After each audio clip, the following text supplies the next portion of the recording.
രണ്ട് തുരങ്കങ്ങളാണുള്ളത്.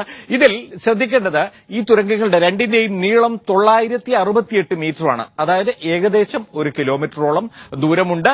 അതുമാത്രമല്ല ഉയരം 10 മീറ്ററാണ്.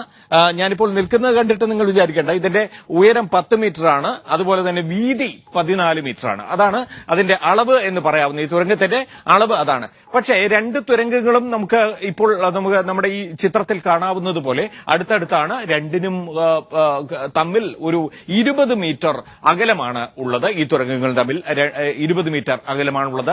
അതുപോലെ തന്നെ നമ്മൾ കാണേണ്ട ഒരു കാര്യം, ഈ രണ്ട് തുരങ്കങ്ങളെയും ഇപ്പൊ ഇത്രയും ദൂരം, ഈ 968 മീറ്റർ ഇത് ഇങ്ങനെ പോവുകയാണല്ലോ. അപ്പൊ അതിനിടയിൽ എന്തെങ്കിലും ആവശ്യത്തിന് നമുക്ക് രണ്ട് തുരങ്കങ്ങൾക്കും ഇടയിൽ പോകേണ്ടതുണ്ടെങ്കിൽ, ഇപ്പോൾ ഓരോ തവണയും ചിലപ്പോൾ ഒരു അപകടമുണ്ടാകുന്നു, അതിനുള്ളിൽ അപകടമുണ്ടാവാൻ വേണ്ടിയല്ല പറഞ്ഞത്, എന്തെങ്കിലും സാധ്യതകൾ അങ്ങനെ ഉണ്ടാവുകയാണെങ്കിൽ, അതുപോലെ തന്നെ മറ്റെന്തെങ്കിലും ആവശ്യത്തിന് മറ്റേ തുരങ്കത്തിലേക്ക് പോകണം എന്നുണ്ടെങ്കിൽ അതിനു വേണ്ടി ഓരോ 300 മീറ്ററിലും രണ്ടിനെയും തമ്മിൽ ബന്ധിപ്പിച്ചുകൊണ്ട് ഒരു വഴി തുറന്നിട്ടുണ്ട് എന്നതുകൂടി കാണുക.